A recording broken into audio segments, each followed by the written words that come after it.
It was a marionette, I think. It had a big head. The face was made of wrinkly, flesh-colored rubber.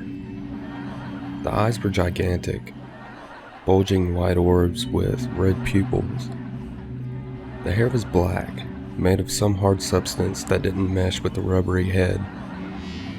The teeth were gigantic, pure white and capable of moving up and down. The body and limbs were wooden, painted to resemble clothes, but the paint was faded.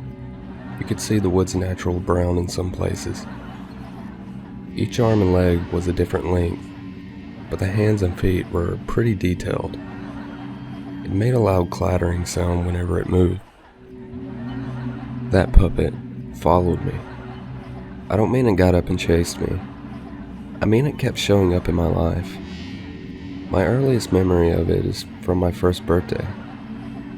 I obviously don't remember the full details of that day, but I remember my parents singing happy birthday and that puppet. I don't know what it was there for. I just remembered it scared me to death and I couldn't stop crying. When I was able to talk, I asked my parents about it, and they said nothing like that happened on my first birthday. They must not have thought lying about it would make things easier for me. The next time I saw it, I was around 3.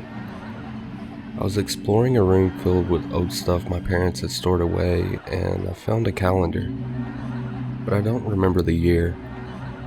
There was a photo for each month, but the only one I remember was October.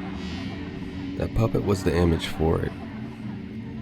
I got scared and ran out of the room. I told my mom and tried to show her the calendar so that she'd know the puppet was real, but I couldn't find it. The room had been very messy, and I had ran out of it so quickly I knocked over piles of stuff. I guess the calendar got buried. I was 6 when it happened again. It was the middle of the night. I woke up from a nightmare I can't remember the details of. I was too scared to go back to sleep, so I went into the living room and turned on the TV. An old black and white show on Nick at Night was ending, and when the commercial started, that puppet came on. It was dancing while loud music played. I screamed and started crying uncontrollably, but by the time my parents got downstairs, the puppet was gone. I didn't see the puppet again for a while after that, but I kept having nightmares about it. When I was 15, I decided to track it down, using the internet to try to find information about the calendar, the short, anything. No one had ever heard of it, but one day I got an instant message for someone I had never talked to before. Their screen name was a random mashup of numbers and letters, but their avatar was a picture of the puppet. They IM'd me. "Glad that you still remember me," then immediately signed off. They never contacted me or came online again. When I was 20, I was walking by a store that sold old toys and dolls, and in the front window, I saw the puppet. I went inside and asked the clerk if he knew anything about the puppet's history, when it was made, where it was from, anything.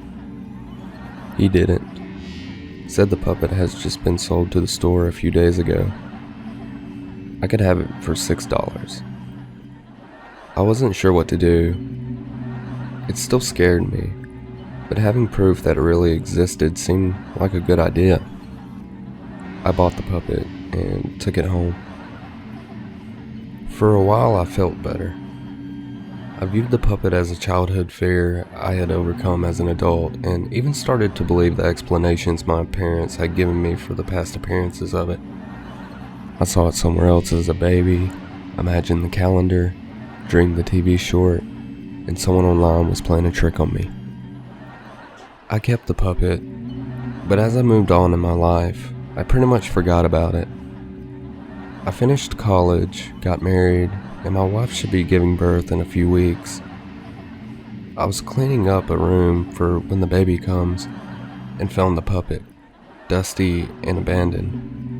I didn't want my kid seeing it when he was little, so I picked it up and decided I might as well wipe the dust off before moving it to another place.